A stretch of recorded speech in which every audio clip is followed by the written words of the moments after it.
What is up, guys? Welcome back to the show. This is my first episode back in a while because 2020 has been one heck of a roller coaster year. If you don't know, just look something up. What happened in 2020?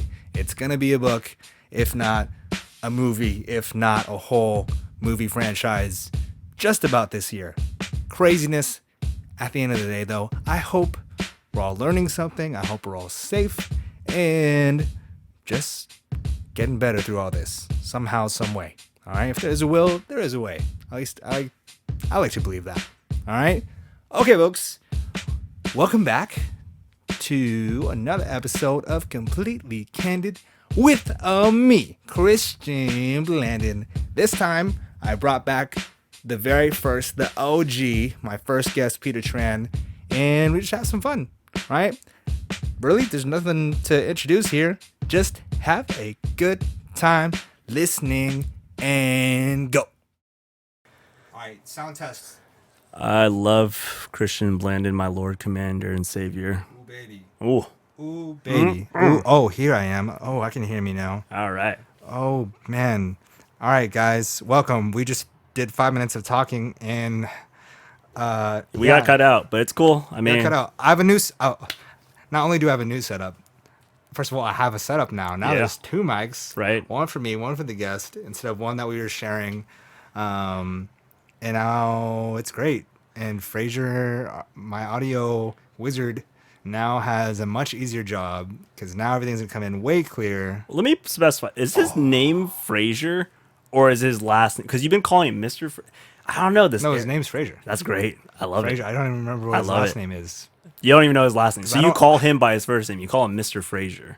Did I say Mr. Fraser? You did when we were just riffing okay. 10 minutes ago. But 10 minutes ago when we were Yeah. starting this podcast. Yeah. Oh, it's so weird. Dude. Wow, two tracks, buddy. Oh man, we're look at doing that. it. We're doing it. No longer working on one track. I Now know. I can editing's gonna bump the be table breeze. whenever, too. You can bump the table because now the mics are suspended in midair. Yeah. And they're hanging. They Oh, have man.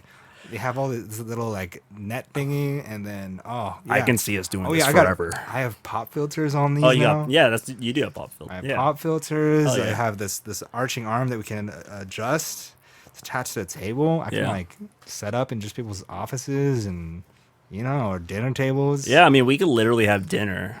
Like, I can make you something. I can come over here to to your setup, and then just like we can eat. Open grill. Yeah, exactly. We can like even do a Korean barbecue if you have one of those You, like, portable ones. Make You me get some. like fried rice in the shape of a heart. I've been making a mad ton amount of kimchi fried rice over COVID and everything, just because it's like the easiest like sexy thing to make. You know what I mean? It really is. It really is. Once you got your kimchi, once you know your measurements, you cook your rice, you throw the kimchi sauce on it, and then you throw your you throw the egg on it and whatever vegetables or protein. Boom. You're off to the races. It takes like less than 20 minutes. I mean, as long as you cook your rice beforehand and prep like a boss. You heard it here first, folks. Just saying. Official sexy man advice Yeah. from Peter Tran. Yeah, if you want a sexy meal, kimchi fried rice, you want to impress someone, like they'd be like, "Oh, you're so ethnic." Oh my god. Wow. Oh, the culture. Oh, is this Korean or China? Oh, it's Korean. Kimchi, right? What kind of chopsticks do you use? Are you doing the steel ones or the wooden ones? Like, Is it rude if I like rub it together to get? can I just get a fork? If you don't know, you'll figure it out eventually. Maybe. Yeah. Never, but who knows? Yeah. If you get it, you get it. If you know, you know. Exactly. That's what's up. POC life, but POC. It's bi POC. Is it BIPOC? I don't know how. Oh. BIPOC. wait, for like- you and I, I like BIPOC. Are you a BIPOC? Do you? I will call it BIPOC. I won't call it a BIPOC. That just sounds hard to say. BIPOC. Yeah. BIPOC. Isn't that just the term that's being used? No, well, fuck it. For everything? Honestly, a lot of people, and the English language was built for a bloody reason. People are so sensitive about. Well, that's the thing.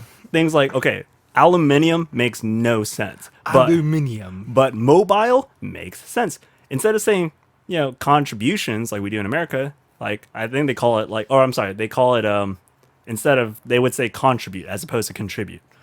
You know, like there's certain little nuances that Because you know. it follows the rules of the way of that the word is actually Right. constructed and put together. Yeah. Constructed. Yes. Oh, we really want to get heady here, boy. Oh, don't even get me started. Well, But, it was constructed, you know. yeah, yeah. But yeah, don't get me on that. Like I get really triggered, honestly. Because people get so like tight about specific words, but then they don't accurately use the rest of the language. And just the ones that they want to be touchy about. Well, okay. Let me ask you this: do you call like a GIF or a GIF? Right. It's a GIF officially, but everyone, right. most people like GIF. You're right, because it makes more sense. GIF, you think of peanut butter. Like I don't care who said it. Who's like, oh yeah, I created this. I do think of peanut butter. Yeah. Like no, it's a bloody GIF. Like that's how you do it. Okay.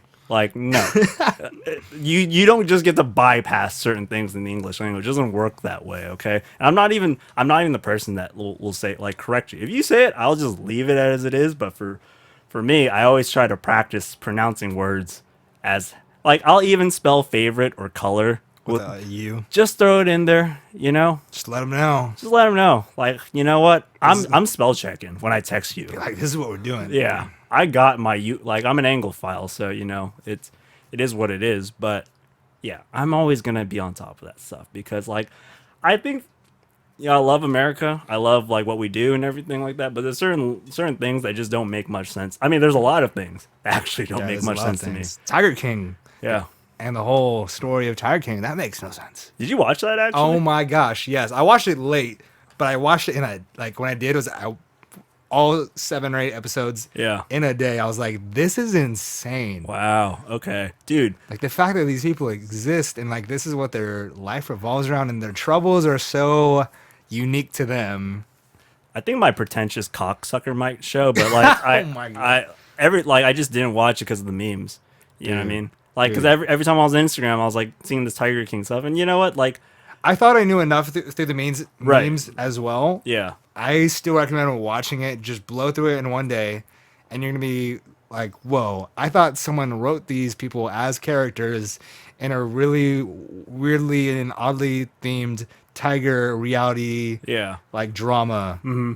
It's insane. Well, I'll one up you. I'll one up you. Whoa, We'll trade. We'll this. trade. How about you watch all of the Jeffrey Epstein documentary on Netflix? Oh yes, I heard that was pretty good. It was really good. Honestly, it was the worst palate cleanser we could have possibly had because, my girlfriend and I were watching The Social Network, and she had never seen it. And I love The Social Network. It's one of the most Have you seen The Social Network? I have not. Dude, it's on Netflix. It's like one of It's the on Netflix right now. Yeah. David Fincher directed it. Ensemble cast, stacked. JT baby. Yeah, exactly. He's Jesse Eisenberg. Yeah, every player in that film is so damn good. But anyway, Player. we watched that film and we're like, oh, like that's such a good movie and this and that. And we're like, oh, what should we throw on casually to end the night with? Oh, So casually you're throwing on the Epstein story? yeah, Casually? Yeah, we're like, oh, let's because I do like watching like true crimes, like because we burned through Don't Fuck with Cats on Netflix, during COVID. Like, yeah, I think streaming services and everything like we just saw their numbers just spike during this thing inevitably. Absolutely. Yeah, but like, yeah, definitely, yeah, we burned through that one. That one was really disturbing. I didn't like the ending. I'm just gonna spoil it because I'm gonna be a dick because. It's been a while. Yeah, it's been a while. And honestly, if you haven't seen Don't Fuck with Cats, sorry. But anyway, once they turn to the camera and do the old reefer madness, like, and you're a part of the problem too. They literally break the fourth wall. They're doing the whole like talking heads documentary, like they're looking off camera and they're talking to like some person who's interviewing them. And at one point, the last girl who was like head of this like, this whoever like the internet task force that was trying to find this dude. She turns to the camera. She's like, "And you're part of the problem." I'm like, "Okay, you just reefer madness to me, and that was stupid. I would rather watch Reefer Madness than see the ending of this shit again." But those are documentaries. I love being part of the problem because there's a lot going on. So because I'm not helping with the ozone layer and the sea floor dying and the rainforest is being cut down. Yeah. And Those are all people facts. starving and being homeless And I'm like, there are a lot of problems that I think we need to bring attention to. Renewable energy, No, totally. police brutality. There's a lot going on, Right, right? yeah. But we can't. I just expect every single person to be able to be a part of every single issue. I mean, that's a lot. That's the culture we live in, isn't it? Like, I mean, if you, we're all about shaming people. We're all about like, oh, you didn't hear about this. Well, you're an ignorant person, misogynist, racist, blah blah blah blah. Whatever descriptives you want to throw in, that's what you are. And I'm like, thankfully, I haven't been called anything like that yet. Right. No one's accused me. Yet. Well, the thing is, like, I know it's just gonna take one word to trigger someone. I could say turkey, and they'd be It like, could "What be did this you mean by podcast. turkey, huh? What did you mean by turkey, What do you mean by turkey? huh?" I was like, "Dude, well, turkey You legs." saying you don't like holidays? For real though.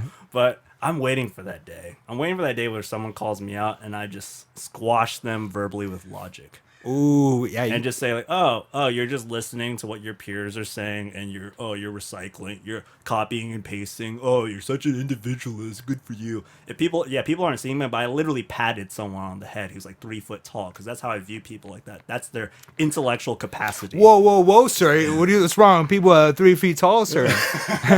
Well, that's why I made a metaphor, and I said that's their intellectual capacity. But yeah, I mean, it is a frustrating time, and yeah, working in the service industry, or sorry, having worked in the service industry, like you serve all kinds of people, and Yep. yeah, Been Yeah. there. Yeah, you know what's up, and sometimes you agree on things, sometimes you don't. But the things that I love doing the most is like when I have the opportunities, I want to hear.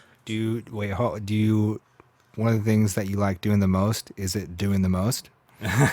Well, yeah, that my own way, of course. But well, but no, I just want to hear. I want to hear the perspective, and I think that's what's wrong with the world right now. Thank you. Yes. Please, let's dive into this. Yeah. And then on shaming people too. This Right. whole Cancel cancel yeah. culture. Right. I think a lot of it comes down to like, oh, I need to make myself seem like I'm in a higher position intellectually and spiritually or what have you. Yeah. So therefore I must put down and call out these other people Sure. in order to be like, well, I'm aware, so I'm going to be putting other people down because that puts me up. Yeah. And I think that's honestly half of it. Yes, there are serious issues that need to be addressed. Of course. Right? Absolutely. But there's a certain way to go about it. And I think more people in general, in all portions of life, in all aspects and elements and situations, need to go through positivity rather than like, oh, this is what you're doing wrong. You are not this. You should be right. We're going to silence you, and we're going to do it without any form of. I want to take away your livelihood, your creative aspirations, your career, instead of what you could do, right? Which is encourage them, right? And say, hey, look, this is what's been going on. This is what you may be doing, right? And maybe even go as far as this is what you are doing, and it is wrong, yes, right? But let's go ahead and flip this over. Let's hear some ways you can go, or if not, if there are no clear solutions, hey, let's work together and figure it out. I mean, and not enough people are doing that. They're just saying you're wrong, and then they just leave it there. Well, yeah, then they brand you. And then you're left literally on. It's like it's what the cops do to homeless people in Irvine. You hear what they do? They just pick up people and just throw them on the border of Santa Ana because like terrible. Yeah, like I mean, it is unfortunate, but I mean the Irvine PD is pretty damn efficient. They'll pull over. They'll take like 5 squad cars to pull over like a little Asian grandma, driving 30 miles in the left lane or something. Like I've seen it firsthand. It's pretty not hilarious, but it's like it's pretty comical when you see like 5 cops get out of a car and you're driving down campus or something, right? And then you pass the car that they're pulling over. It's like this tiny little. She's this sweet lady. She probably blew through an intersection or something. Probably could have killed someone, of course. So, but but it takes 5 people for that. Like, but again, Irvine PD has always been super super efficient. Isn't that how you hit the quota? Yeah. Oh, I'm sorry. I mean, what? Are we going there? There's no. Are we? What do you mean? Well, the thing is, there aren't quotas. See, this is me being real with you and whoever the devil, like whoever wants to listen to us talk. But like, I I should be more informed about these things. I should be more informed about the statistics about, the police in this country. However, I find the argument of defunding the police to be incredibly. It reminds me of this time, and I know people are gonna be like, "Well, you're not gonna defund them completely." I'm like, I understand that, but it is a systemic problem, but it's happening in certain areas. It's happening in areas where racial prejudice is much more prevalent, and people aren't. That's why they want to cast stones at all cops. Yeah, there are some disgusting cops. In fact, I can tell you a corruption story right now that happened to like someone I knew. Sounds like we're gonna dive into it. Let's go. I mean, what are they gonna do? It happened 15 years ago. But like, honestly, my big point is, do I think systemic racism is occurring where I live right now? In like, the Westminster area. Like, do I see Vietnamese people being beaten to death? Well, of course not, because that's not the demographic. However, if there was a bigger African American population, you definitely would see that. Now, that is the problem. The problem is you're profiling people just based on the color of their skin. Mm-hmm. And that kind of comes to reflect our own, quote unquote white privilege as Asian Americans, is that because we are the quote unquote mild minority, or like that a lot of individuals have been branded that as such, we problematic in itself. Yeah, exactly. That's what I want. I have so much to say about this shit, man. Like we got time. I know. I'm lit. I'm not livid, but I just got a lot to say because I just think the thing is I'm gonna sound like my pretentious cocksucker hipster's gonna show right now, but like I never wanted to follow what anybody ever told me, not even family. If anyone told me to like something or do something, I immediately questioned it as a kid. You should become a dentist or something. Why? You have a beautiful smile, Peter. I'm like, yeah, I know, but like that doesn't inflicting pain on people doesn't like people. I feel for dentists because mind you, I went to USC, so like the film school is right across from the School of Dentistry, and it's just funny how many times I'm taking my smoke break, seeing a bunch of dental students doing the exact same thing. That's hilarious. Like it's a tough gig. Not hating on it, but for me, it takes a certain personality, and I just wasn't that person. So going back on like trends and following up with certain things, like I am always going to be impartial. I'm always going to question things. And I think I'm not trying to tell people to get on my level or whatever. Like this is not the gospel or anything, but I just wish people were less inclined to just jump onto something, a bandwagon, just for the sake of saving face, for virtue's sake. Are you implying that people actually take a second to think, possibly even do some research, and then formulate an opinion?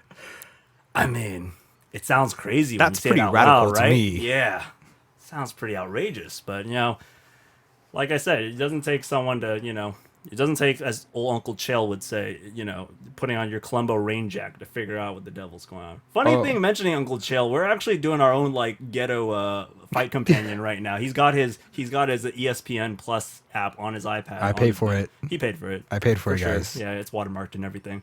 But we're watching the Mike Perry Mickey Gall co-main event right now. On an iPad. This is 2020. iPad. Yeah. Hey. We're doing a podcast. Yeah. Two dudes. Yep. Watching fights on the iPad. Pretty doing much. a podcast in the bedroom. Is that Gall? Yeah, Gall is the one in guard. Thing is, like I said, it's the personality. Like personalities nowadays in the UFC, obviously we know that sells. Yeah. And, that's such a problem right now. Everyone wants to be a heel. yeah. Everyone's trying to I get it. It's the whole Mayweather-McGregor thing. Sure. That's why that fight sold. Do you buy, for example, because, am I the only one? I know there's a lot of people who hate on Sean O'Malley, by the way. But, do you think his similarities to McGregor's, did he swagger Jack McGregor and just infuse his style with THC? I will say it's pretty dang close. I think Sean O'Malley, is totally part of that, yeah. That vibe, right? That Nate Diaz 10th Planet vibe, right? Where you're just chilling. I don't know if I don't think he's that flashy. I don't think. Well, actually, you're onto something. He's basically Nate Diaz and Conor McGregor if they did the fusion dance from Dragon Ball Z. That's basic. That's perfect. Yeah, that's who I think. That's what he's trying to craft. That's the image he's trying to craft. I think that's who he is at his core. But I don't think he is as much of cocky, like self-salesman. Right, yeah. You know, like, I don't think that's actually who he is. I do think that's part of the show, Mhm. but that's what you got to do: sell tickets. Right. He's talented. He's on a good little run right now. Oh yeah, he's legit. But my big point of the personality things was just Gall and Perry being a co-main event. Like they're very charismatic in their own ways, especially Mike Perry. He has that kind of like, I have a lot of things to say about Mike Perry in his corner, especially being racist against Asian Americans. That's the thing about Pop, pop. yeah. I mean, every time shit happens to Asian folk, I swear people get outraged for a wee bit, but then we forget. Do we even get a day? I don't think we get a day. You don't get a full No, we don't day. get it. We don't get a full. We might get a retweet. Right. Like at the beginning of COVID, everyone like not everyone, but there were attacks on Asian people, Right. innocent Asian people in America, Right. Because people don't understand that it's not a genetic disease. Clearly, Right. everyone of every background has it or has had it, right? But in the beginning, they thought it was a Chinese. It's even more problematic because it originated in China, Right. and so now anyone that was Asian was just automatically Chinese, Right. And then if you're in Yeah. America, and then someone just thought you could be a problem, then you're like looked at weird, and then maybe even mocked, Yeah. Well, yelled at, and attacked. I have a People were crazy attacked. story for you. I think this is hot off the presses, actually. Okay, there's video of an African American grandma being chased around in San Francisco and they're spraying Purell on her because she's Whoa. dirty. Oh wait, I'm sorry. It wasn't an African American woman. It was a Chinese woman, a Chinese grandma. And there was outrage that lasted for, I don't know, a little bit on Next Shark. Like that's the outrage. I didn't hear about that's this. the outrage hub, right? Well, I'm sure you heard about the grandpa in San Francisco as well. And by the way, the person spraying Purell is one of those like Gen Z fucks that does those prank videos or whatever. Oh, great. I believe it was an African American male out in Florida or whatever. Wow. It's there. If you look, Florida. If you look it up, like I think Kung Lee posted that video on his Instagram. Racism in America exists, but systemic racism against blacks definitely exists, and also systemic racism against Asians exists. Now, I'm not going to say like, hey, Asian Americans, like one side has it worse than other. Yeah. Right. This is not. Yeah. Like if we're gonna Don't get this confused. If we're gonna clean the swamp of racism, how about we attack it on all fronts? Yeah. And I do actually. I have seen that. Yeah. And that's part of it. Part of what's going on in the whole Black Lives Matter movement. There are people who are like, hey, yeah, if you're upset, like there are African Americans out there that are saying, hey, like, yeah, Black lives are at stake right now. But if your race, like if you're mad that like white people are getting killed, brown people are getting killed, you should be saying something too. Exactly. And unfortunately, that is a big part of our heritage, is that Asian people in general, they kept their mouths shut. Well, here's the thing. It's a very American mentality that's spread over the world. If you take the Second World War, because I'm not going to call it World War II, I'm going to call it the Second World War because that's more proper. But if you take the Second World War, for example, the whole world is at war. America finally enters the war, and collectively, the American people rally together because they're fighting against a true evil, which was Nazi Germany, right? And and I think that kind of spread over the generations. We that's the culture it perpetuates and it's a good thing. Sometimes it's a good thing, like fighting, with the Second World War, World War II. That was a worthy fight. That was a cause worth fighting for. Right. And the one thing, just to interject, Yeah. Germany is so ashamed of that past. Right. And is illegal to speak of. Mm-hmm. Yet Americans are so quick Mm-hmm. to be, if you're just against whatever idea they have, it's like you're a Nazi. Right. I'm like, Yeah. guys, this is terrible. Yeah. I really think we have to stop Mm. this whole Nazi thing. I'm not. Again, this isn't part of cancel culture. Yeah. But it's kind of goes back into the whole language thing. Right. Tying that now like history on the same level, you have to understand there is depth to language. There's depth to history, right? And then shout out to Stalin, who like always gets overlooked. Nazis were pretty bad, but you should check that guy out. Yeah, right. Killed his own people, threw him in gulags and everything like that. Like, right. That's a whole other thing, and people seem to forget about that for some reason. But regardless, Nazi is like a popular term. Oh, you fascist, you whatever, everything's, are you commie? It's like, guys, communism, whatever, socialism, talk about like political ideology. It's a different conversation. Right. But speaking on Nazis and Nazi idealism, like, guys, and what Hitler did, and calling someone like, oh, you're just a Hitler, Right. Yeah, I mean, but you have to understand this. You're talking about a genocide. You're talking about brainwashing an entire nation. Right. He was charismatic at the time. For those of you who don't know and speak German, he was very charismatic, and he convinced an entire nation that, hey, this is cool. Yeah. Like, we're changing the world, right? And then they killed a lot of people and brought a lot of destruction. That's not the same thing as, oh, yeah, you don't let me walk around without a face mask. Yeah. That is not anywhere close to being the same thing. You can be upset about that. Say what you want about your rights. Yeah. But preventing a disease to be spread is not the same thing as a purposeful, murderous onslaught of millions of people. Exactly. Wow. I wonder if there was a platform where we could talk about these things objectively. Like some kind of audio visual format that we can just somehow just get into the ether of the internet, so we can put a little bit of, I don't know, this little crazy thing called Logic into the stratosphere. Shout out to Logic, because that's when we're recording. We are recording on that, but yeah. Shout out to Logic, the rapper. Put me in a music video. Yeah. Yeah. Well, work on your Instagram page, buddy. But we'll get there. Yeah. Yeah. I mean, yeah. Off that note, with calling someone a Nazi and everything, like, don't get me wrong, neo-Nazis do exist. In fact, there's a huge population in lovable Surf City, Huntington Beach. No one wants to talk about it. I met some. Yeah. It's wait, you actually, you did I not tell you that story? No, you didn't. Let's hear it. It wasn't super crazy. Luckily, no one got hurt. But basically, it was me, which. How long ago was this, by the way? It was in high school. I don't remember. Oh, I think it was okay. like sophomore, junior year for me. So I'm like, what, 15-ish at the time. So me, as an Asian American black, it kind of depends on what I look like. You're pretty ethnically ambiguous. I didn't know what the devil you were when I first met you. But clearly not just white. Yeah. And so me of a mixed race, I was with DCJ's Chris, aka Tone, who's black, and then I think, who else was there? I think there's 3 of us. But I think there's someone else there.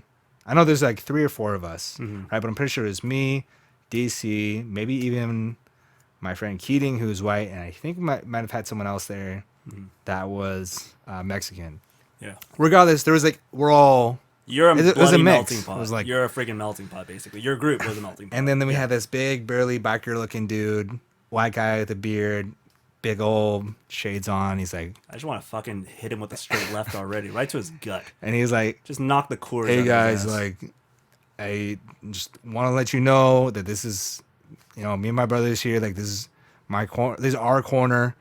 And every Tuesday at 5 p.m., I think that's when like the market goes on or whatever, street fair thing. This is where we sit.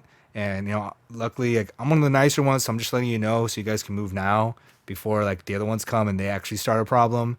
I was just so. Whoa, so he was a polite racist. Yeah, it was so strange because he was like, "Hey, I'm racist, but I'm being as nice as possible about it." Yeah, like he was trying to do us a favor. Yeah.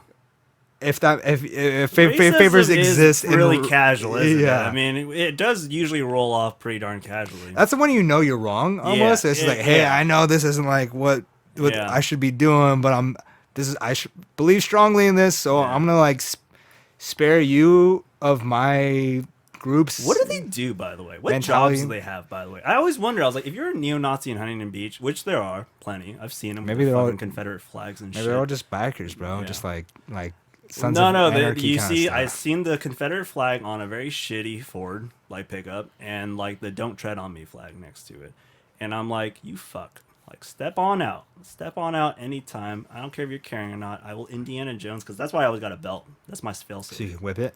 Just whip the buckle in your fucking eye. Boom, like, boom. That's what I'm saying. Like, That's why, like, my girl was like, "Oh, you don't always have to wear it." I'm like, "Yeah, I don't," but like, You'd be like, I got you, Mr. Jones. yeah, exactly. Well, I used to have when I was at SC, I Except had you're like whipping Mr. Jones. pretty much, yeah, it would be like a fat, Santa Claus racist Miss Indiana Jones.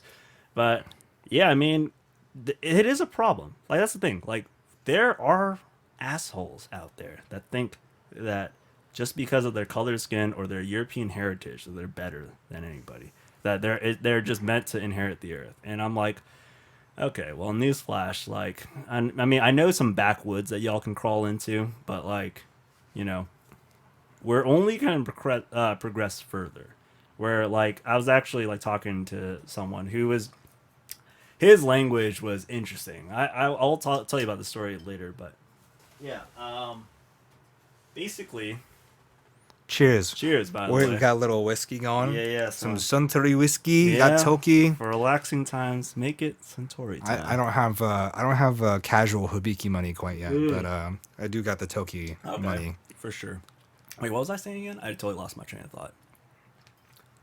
We're talking about Backwoods for a second. Oh, right. Sorry.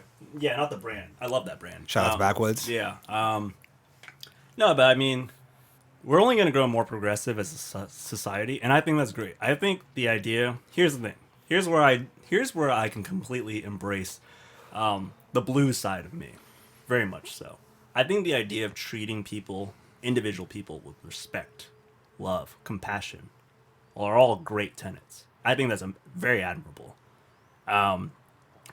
And I would I think if there was ever truly a progressive society, completely, utilitarian, where we just kind of all kumbaya together, and we're like, we're not gonna kill each other and stuff. We're not gonna rob each other. We're just gonna be there for We're all each one other. big happy family. It's like Genki Sudo when he holds up the flag that says "We are all one." He has the MMA fighter from back in the day. He had amazing. I think he had a pretty good grappling record too. But he had a flag, and he would wave it after his fights that just says "We are all one." Every single fucking flag. On that note, you know how I didn't understand it when I play like FIFA video games or like watch international soccer matches. That one of their big campaigns was "Say No to Racism." Yeah. And I guess that speaks to me, and not my white privilege, but my diverse privilege. Growing up in Southern California, because this is such a melting pot, and I'm so used to that, I kind of forgot that so much of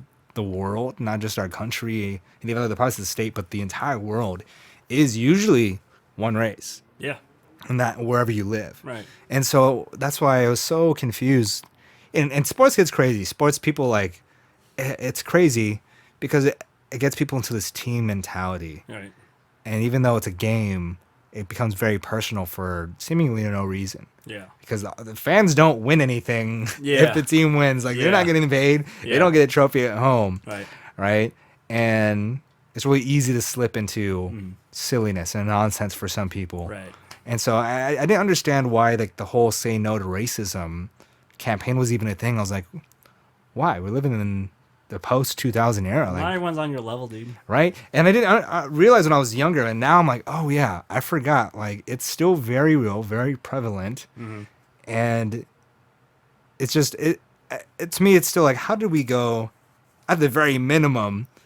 Obviously, humans have been around longer, but even 1,000 years. How did we go 1,000 years and still not figure out the whole racism thing? That blows me away. It's tribalism. I mean, Yes, speaking from experience as being raised completely like within a Vietnamese American experience, right? To say that the problem of racism is completely white America is completely erroneous. Racism exists everywhere. Every If background, you're every Japanese, culture. If you're Chinese, Vietnamese, if you're from Saudi Arabia, guess what?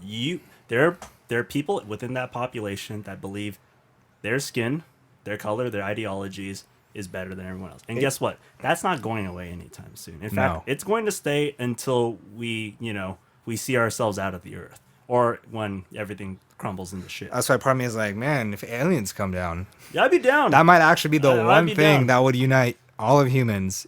And if for some reason aliens come down and we still have racism towards each other, not saying that we should start being weird and hateful towards aliens, but I know that would probably happen.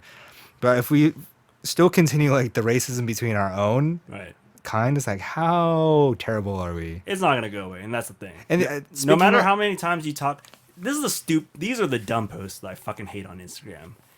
Here I have translations for any Asian language, so we can talk to our families about not being racist. I'm like, no, you don't understand. Your families, whether they harbor racist views or not, they may or may not change. And if you're doing that in your own way, great. But guess what? Vietnam, for example, if I'm just gonna throw my own people under the bus, Vietnam, the country, not the Vietnamese Americans, but or like just as far as the cultural experience, is latent. So you're going to need to strike the problem at the root, which means you're gonna have to strike the problem at the root of every single country in existence right now, every single culture.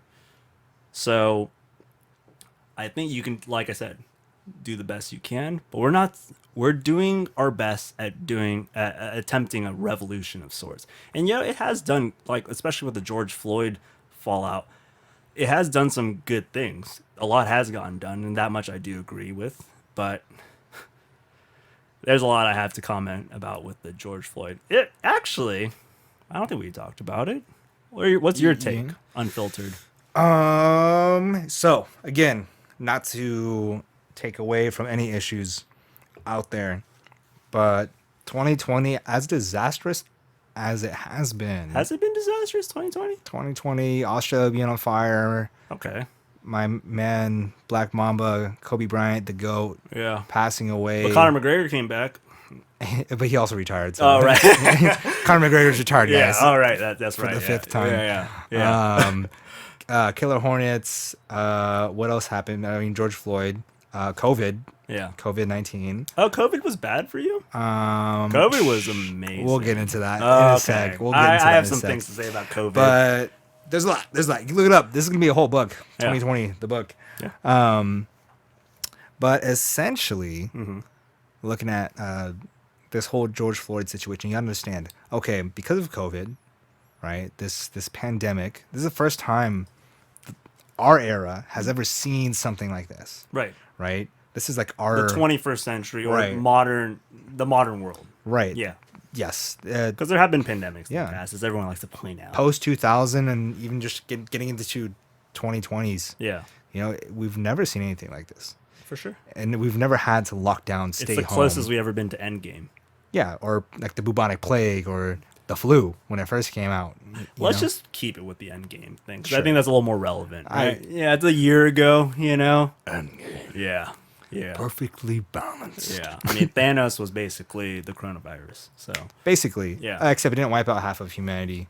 all right. But you understand, people were at home, bored, cooped up. They had been home for a while at this point. At least, 6-8 weeks already? Yeah, I mean, I remember when we closed Caffe Montage, and yeah. But we're. But wait. Okay, so people are at home. Yeah. They're bored. Yeah. The lifestyle has been taken away. Sure. Right? Even if you're just talking about work, Mm-hmm. but work, play, people that are just at home most of the time anyways, nothing Yeah. has changed, right? If you work from home and do most of your activities at home, not much. But for most people, their commute is gone. Even that, people can miss. Their commute is gone. Their social life at work, their social life with their friends, any activities, even just going to the gym. Yeah. Even working out and trying to stay healthy, Sure. going to their favorite restaurants, even just getting their cup of coffee, Yeah. right, at 6 o'clock in the morning. Yeah. 9 o'clock for us. but- Sure, yeah, whatever. and then you have people, who are getting sick. Some people are getting sick and seeing Oh, this. 100%. I Some mean, people our are boy saying, John Pham, his fiance, she works at, I think, UCI Med, and she's saying a lot of people are like, I didn't even know it was a real thing, and then she has to be, I don't want to like speak on her behalf too much, but when she has to have those difficult conversations with certain families, it's a reality. It is Right. happening. right? For sure. And people are dying from it. Yes. And so there's families being affected by that. Mm-hmm. And then there are people that are not taking it seriously because it doesn't affect them and the people around them. Yeah. Just because it doesn't affect you doesn't mean it's not a problem, folks. Right. Yeah. For sure. As with most things.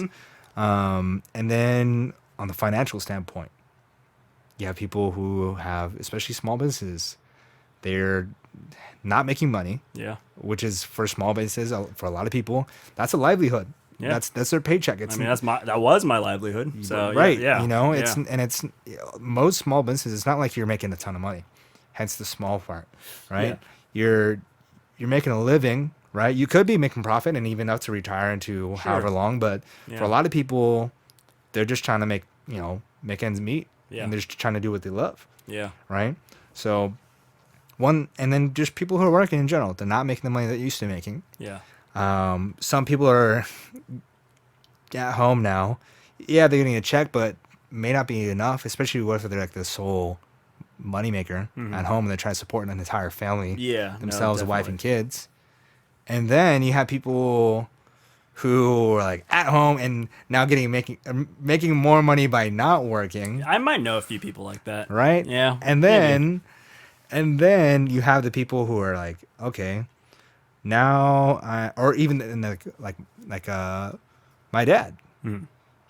There are times where he got reduced hours, but it wasn't enough to get that unemployment.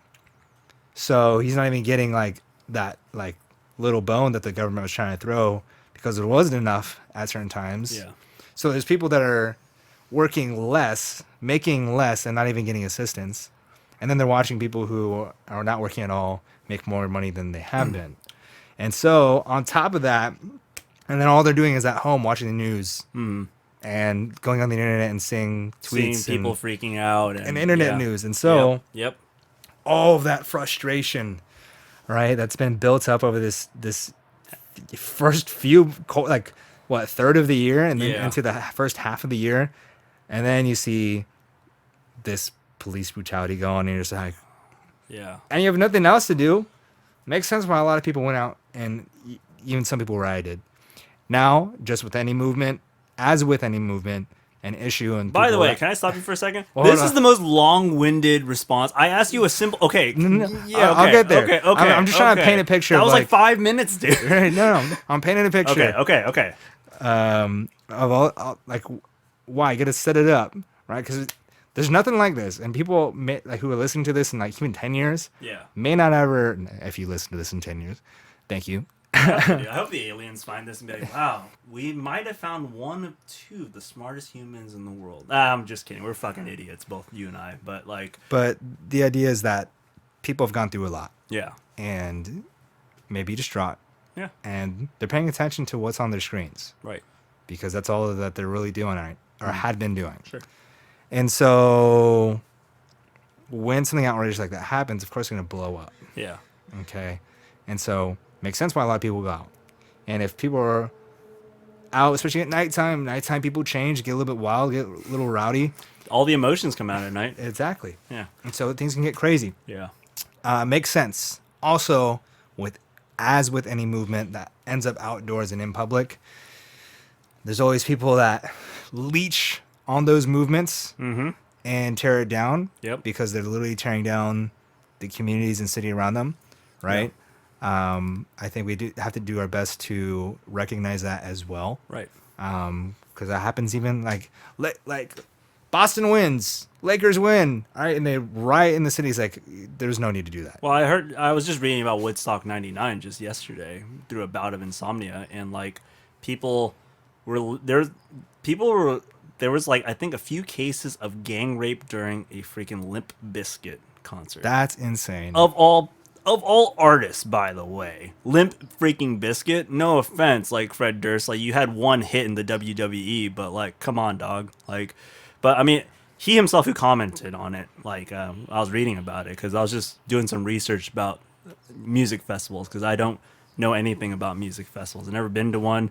I've only gone to a handful of concerts. So I was just trying to read the history of it as and I learned about that. But the thing I've just learned in general is if you take The Dark Knight, for example, the Joker's conundrum that he provides to Batman, you put the quote-unquote good people on the ferry and you put the quote-unquote bad people, all the convicted inmates on another ferry, and one of them has to make the choice to blow the other up, is probably the most unrealistic element in that film. I love The Dark Knight. The Dark Knight is like one of my favorite films of all time. I just recently watched it when I was visiting my girlfriend in Colorado. And we can talk about that because I got called out a little bit. Hey yo. Yeah, but and yeah, basically in the real world that wouldn't exist. The movie would have ended. They would have ended right when they had their hands. Like everyone would have pushed that friggin' button. Right. You know, but Christopher Nolan is a closeted humanist who believes that human beings can transcend our more base and inherently wicked emotions with our id. I mean, that's what the Joker represents, is the id. And honestly, when you have masses of people who are angry, who are legitimately angry, you're going to find the opportunists and you're going to find the instigators. In fact, I think we are in the age of the instigator. Yes. You know? Hashtag cancel culture. Yeah. Or virtue signaling, all that stuff. Oh, that's the new one that everyone loves throwing around. Yeah. Do you understand? I don't even truly understand what that means. Do you remember this thing called Coney 2012? Yes. Yeah. That it flopped super hard. It flopped super hard. But all these 18 and 17-year-olds, we had to take Joseph Coney. It was a great viral video, and then I was like, you fucking no one acted on it. You literally reposted, and you really paid 30 minutes of attention just to feel slightly better about yourself because you're uninformed and you're living a really closed-minded existence, and you just learned that this thing was happening. And by the way, it was basically debunked as a scam. You know, it was a bloody scam. The guy, there was some controversy with one of the members of Invisible Children, and like I remember seeing that, and everyone's like, there were all these movements when Facebook was actually a thing. Now that Facebook's kind of like, I'm not really usually on Facebook except to look at the memes and the groups or whatever. I think internationally it's huge, but Right. at least in America, the younger like, folks aren't. Like my on it friends as aren't really much. on like Snapchat anymore. Like you probably don't use Snapchat anymore, right? But I know a lot of young kids that use Snapchat. Yeah. Like 21-year-olds that still do it. I'm like, okay. So I guess it's still there. But anyway, my big point was during this whole Coney 2012 thing, I think I just saw a lot of it. I don't know if you remember this movement. It might have been an Orange County thing, but it's like, we're raising, this is, I believe, December 2010. They're like, we're raising awareness for child abuse. So what we're going to do, guys, is we're going to freaking post our favorite cartoon as our profile picture. You can look it up. This was a thing. I did not partake because I think It doesn't help. internet movements and challenges do nothing. They literally do nothing. You get outreach. For I think sure. the You get the word most out there. Sure. Ineffective, but kind of effective thing. It's a weird double-edged sword. Was the ALS ice bucket challenge? Yeah, because it did exactly. raise money. It did, I did sure. see like, okay, the numbers did go up. Yeah, sure.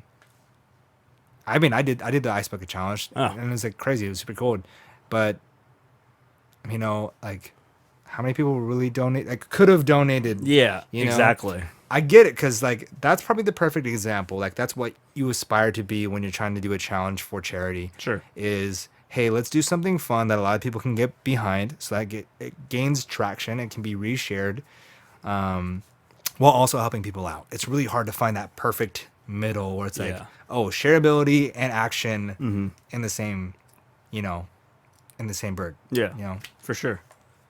Oh, sorry. 1 sec. Bro, you texting? Are you texting right now, bro? Well, we have an engagement after we do this have an thing. engagement, it's okay. How far are we in this thing? So far? We're if you could take a gander real quick.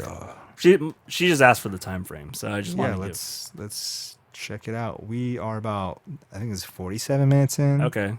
You mind ending it like an hour-ish? Yeah. Okay.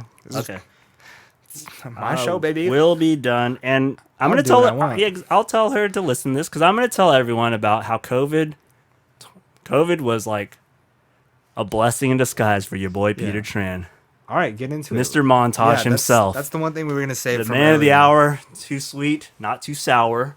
I stole that from Uncle Chael, but let's see. We'll be done in about 30-ish minutes. I'm dictating this text live. So check out your boy, Christian Blandin, completely candid, found only on Spotify. Actually, no, it's not only on Spotify. It's everywhere. I'm not Joe Check it Rogan. out on I don't- Spotify or any other major platform. Yeah, I don't have a nice little licensing agreement Platform. yet. So Yeah, I mean, 100 million would be nice. Platform. is that what he got? I think it was one. No, it might have been more. I mean, don't fact check me, Jamie. Well, he's all of his content, including the video, is going. That's what got me. Is like, okay, so I get if sorry. the audio is sent to Spotify, but getting the whole video aspect, I've never watched a video on Spotify before. I didn't even know that was possible. Yeah, I mean, I was watching one of my favorite artists, Tennis, and like I didn't realize that well, I was listening to one of their new songs. They released it on Valentine's Day 2020, so that was one good thing. And I think, dude, I love Tennis. You used to work at Urban. You probably heard a few. They're like the Urban Outfitters like aesthetic. It's a husband and wife band from Denver, Colorado. Oh yeah, they met. That's already enough. Yeah, they met. They met at whatever college they're at. I think it was the University of Denver, somewhere. They're both philosophy majors, and they both like just took to music, started sailing together, and they get inspo that way. Wow. Yeah, and What a life. yeah, they both look like they're straight out of like someone called the lead singer female Bob Ross, and I think that's pretty apt. Like that, I'll send you a pic. I love her. She's my style icon as well. So like she's one of them. Yeah, we're just gonna put some quarter notes in here. They're very lovely quarter notes. They're soothing quarter notes. Yeah, we'll add a couple. Here's a full note. Full rest. Yeah. Yes. Doesn't that make you feel good? Yeah. Don't you? We all need some rest. Yeah, Don't we? We do. No, I mean, okay, but we were talking about COVID. and everything. Coming up on COVID. Yeah. Woo, woo, woo. Honestly, dude, COVID was sick for me. I worked for freaking 2 years straight from in the business that I was doing, and I very rarely got breaks unless I was like deathly sick or a major holiday that I could squeeze out. And for the first year of Been hustling. I worked 7 days a week. Yeah. I had no weekends. It didn't matter if I stayed out on Monday late or Saturday late. It was all the same thing. So, yeah, I mean, when it all happened, I remember it very clearly because I was hanging out with Lauren, and I was like, I think with everything we're hearing, we had to shut down. So I had to conduct a text to close the business temporarily on our Instagram. So I put on my best troll face, and I told Alexa to play the King's Speech soundtrack, especially the Beethoven sonata that when Colin Firth is about to make the speech unto the nations. So I'm writing this dramatic text, super verbose, as is on brand for me, and and she's like, "You're living your best life right now." I'm like, I mean, I had to temporarily. And the thing is, it was bittersweet. Like I miss serving.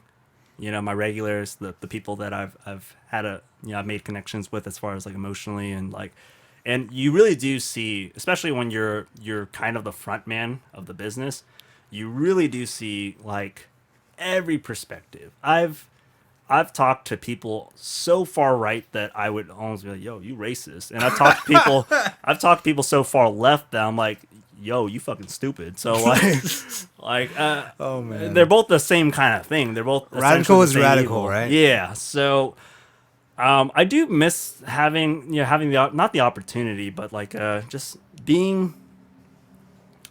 I don't know, being around people who are not like-minded, because I think that's dangerous. And I think that's what Instagram does. Yeah, if you're just getting affirmations all day, right? Of just like, yeah, you're great, that's right. Or what we're doing is totally great. I saw so many people during the George Floyd thing, and I posted about it, getting outed because they're like, "I'm unfollowing you if you didn't post the black square." And I'm like, what did the black square do? Especially if you didn't post a link or any information whatsoever, so you just filled up the timeline, the feed, with nothing. And then that's what became an issue during that day was that people were like, hey, delete your black square because now all the actual information that will help the movement is now being buried because you want to be woke. It backfired, or shall I say, no, I won't do it. I won't go that far. But good save. But no, yeah, it did, and I was just really upset about that whole thing because a few of my friends. A really good friend of ours, I won't mention him by name, reached out to me, and we had a really good discussion. He's like, "Oh, I see you're quiet and you haven't said anything about POC. I know you're someone who cares about POC issues and all this stuff. I'm just confused, or I just was wondering what your take was on all this." And I just told him point blank that I am not here to impress anyone by virtue signaling. If you want to unfollow my ass or whatever because I didn't post anything, or you want to call me names and say I don't care about black people or I'm insensitive. So to clarify, virtue signaling is like saying publicly, "Hey, look, I'm about this issue. Yeah. Blah blah blah. Yep. I'm making a difference.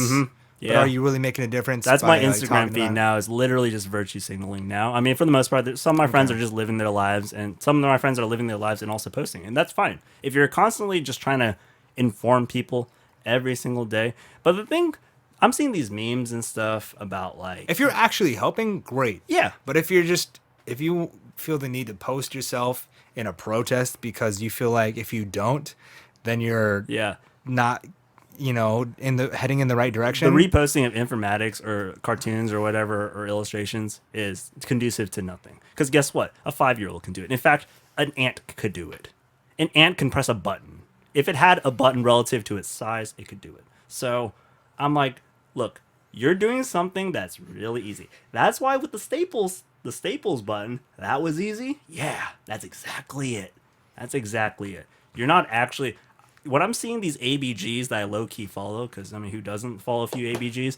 Like who are literally posting what salad they ate, or like their night at the gym, and all of a sudden they're posting about BLM issues. I'm like, What? you son of a bitch! Like you are just doing this so you can be like I'm on- holier than thou. I'm on the train. Yeah, And that's what I was talking about. Like, and then not in that sense, you're not putting anyone down, that's good. sure. But it's kind of like the step back from that was like, hey, at least I'm doing something. I'm doing something. Why are you guilty? Yeah, Why are you feeling guilty? yeah, Right? If anything, it's like, hey, maybe change your mentality. If you're feeling guilty, there might be something internal that you need to reconcile with, yeah, right? Or maybe you should just help out all the time. yeah. Exactly, Right. or just be a sensitive, objective human, which I think is really hard to do. To be sensitive and objective is a tall order for literally anyone. Like, because as much as we want to, like, empathy is not inherent. It's a learned trait. You have to practice at it with all things, right? So if you're practicing to be like someone who's, if you're trying to get to learn what it's like to walk in someone else's shoes or what have you, Empathy is really hard, yeah, or I just say empathy is under practiced. Not enough people do it. yeah, Again, it's the same thing with forming one's own opinion. People don't take the time to stop, think, and really let things soak in. Did you catch my burp, by the way? I don't know. We can leave that in. Okay, I'm down for it. We're It was like a tiny one. I can do better though. We're candid. Yeah, I mean, That's what the show's all about. exactly, buddy. Hey, here's looking at you, boy. Cheers to that, Yeah, sir. fuck yeah. But I really hope Lauren listens to this episode. She's like, honestly, there's some gems in this shit. Because honestly, when you asked me to go on for COVID, we already did episode 1, broke some fucking records. Crack that bottle of champagne, baby. Like, I'm the number one. We're the best, baby. We did it. This is We the did money it. fight, baby. Exactly. Like, hey, I've never been the best at anything. So if I'm the best as far as like people listening to our episode, fuck yeah, dude. Because let's go. I can do this all day. Fuck yeah. Who the Yeah. fuck is that guy?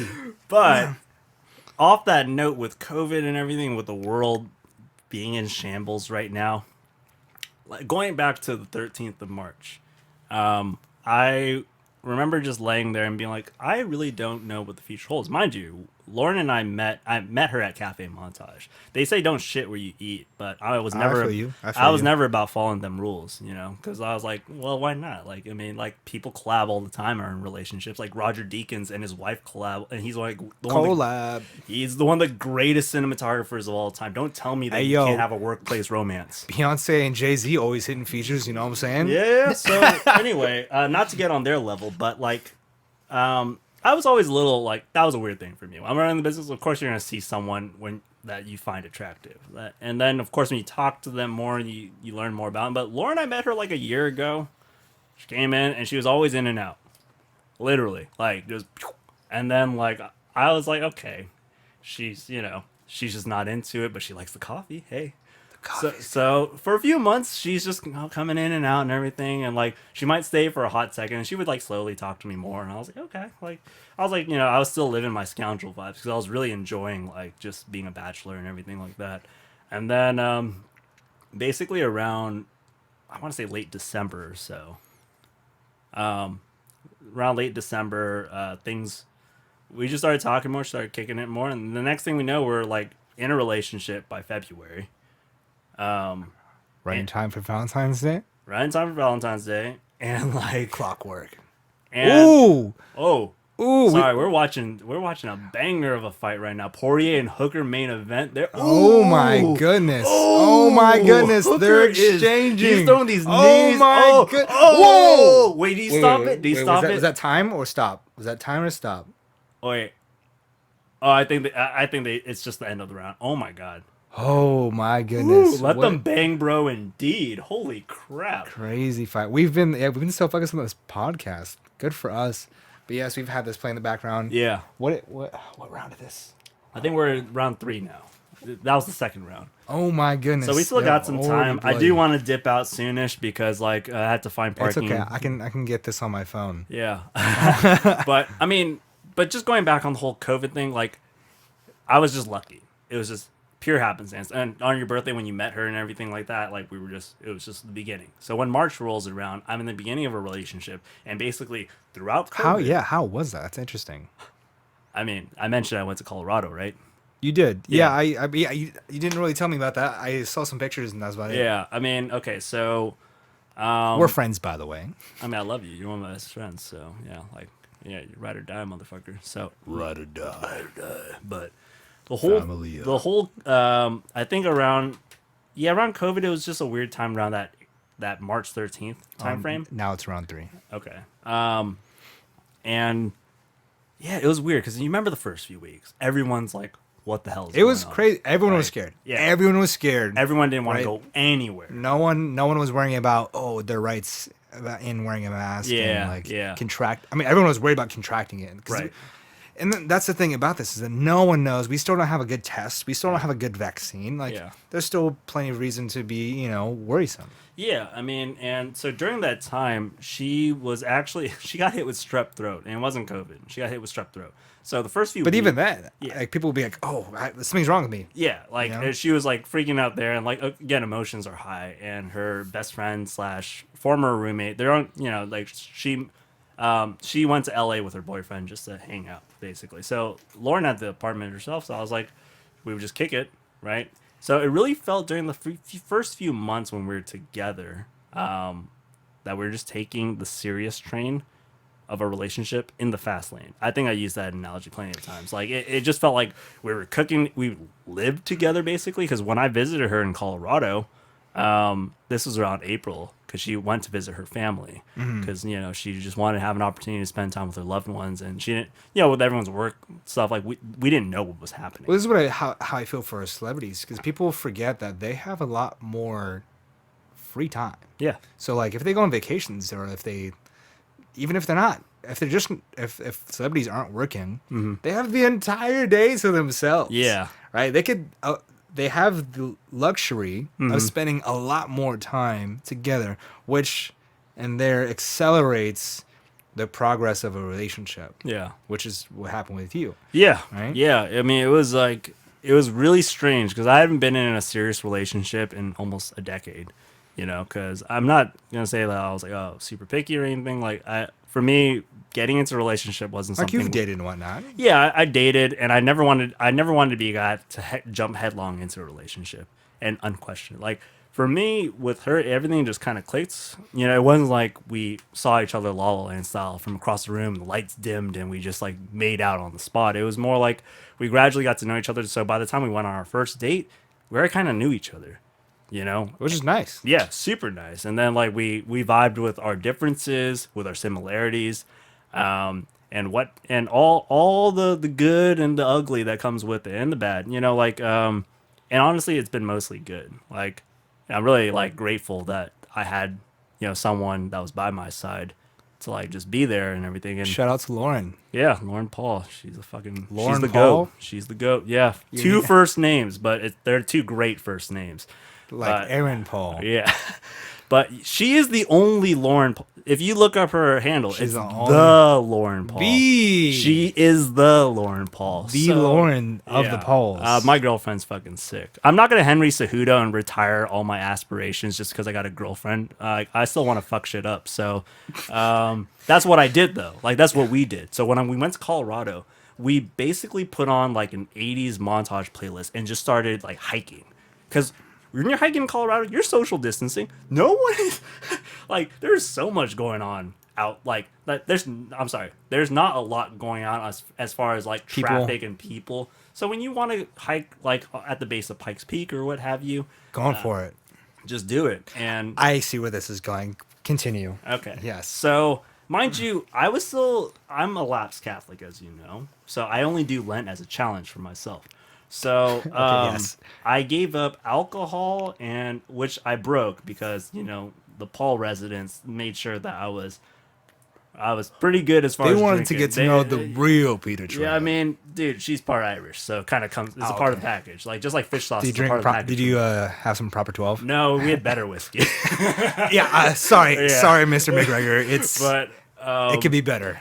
Yeah, basically, when I was out there for about 2 weeks, and we just hiked every day, and I was eating no carbs. I was drinking alcohol, but like getting skinny. So as far as when you're adding the 4 to 6 mile hikes, in addition to just having dumbbells that are 20 pounds a piece, because her dad's an avid cyclist at his age too, which like I want to get on that level. Just beasting it. Like I want to be that when I'm there too, And so I just had that. And we were living the life. We did what we wanted to do. We didn't live in fear. So when we came back to California, guess what? We kept up those routines. We social distanced in the right places. We went on our hikes and we stayed.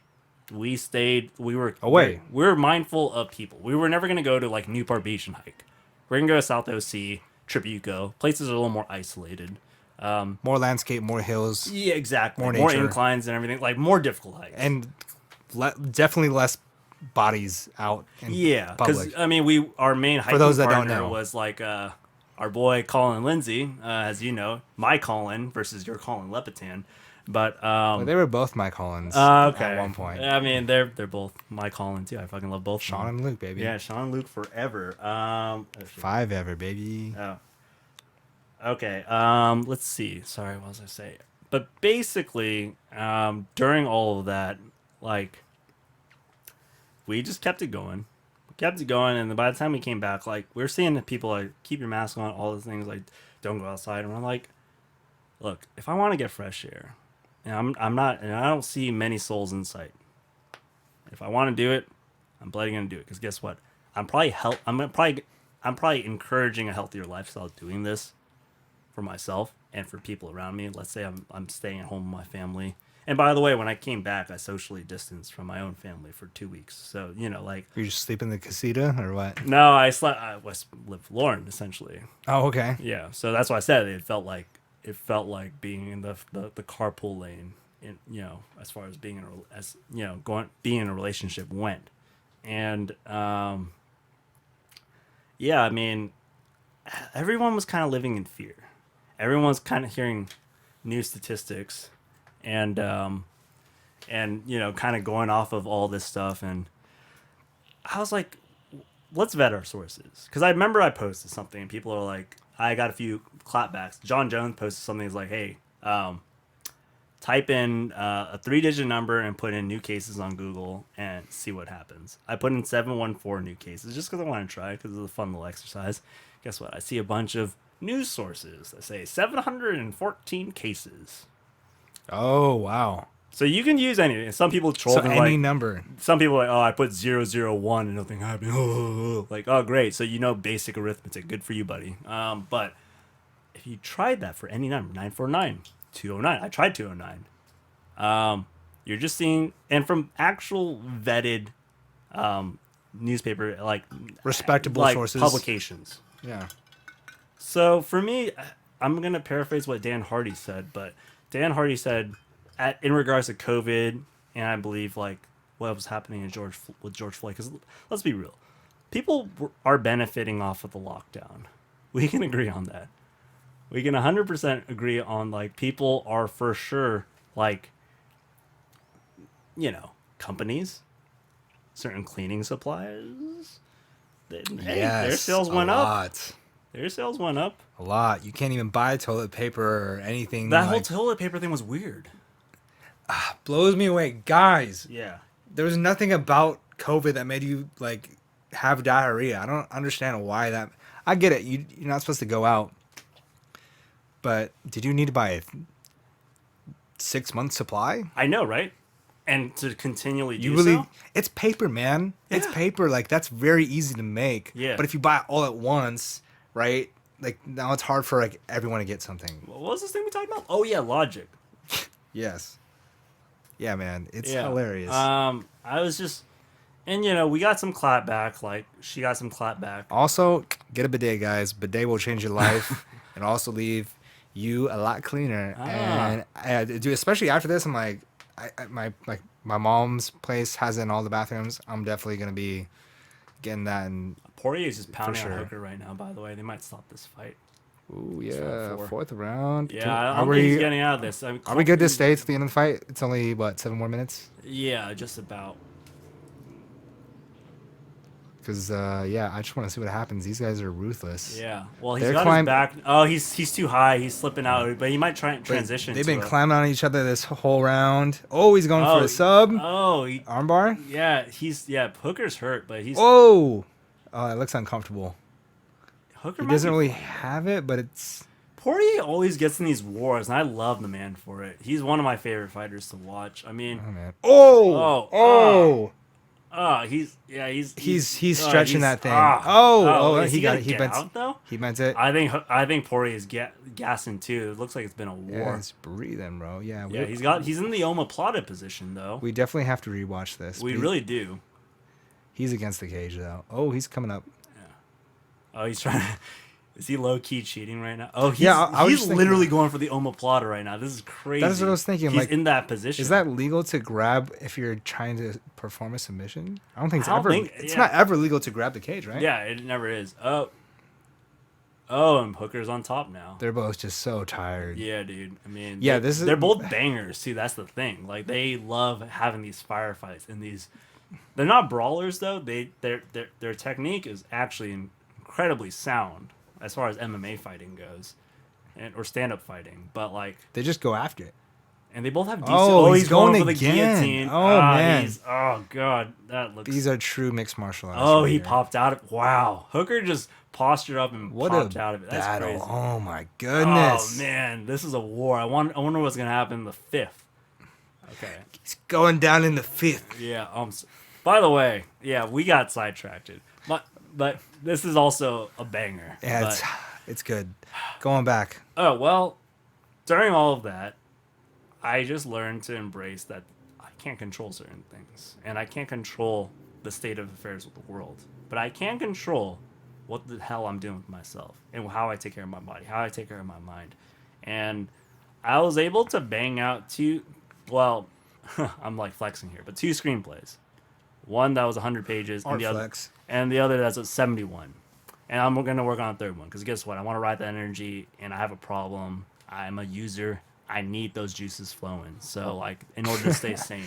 I need to create, bro. Yeah, I just really need to what I create. do, man. So I just want to write more and just keep that energy going because like that for me was really inspiring. That like even during all of this, like during all this stuff, like I found it within me because that was my big problem. I don't know if I ever told you, but I always had a problem finishing what I started. Oh no, I've heard.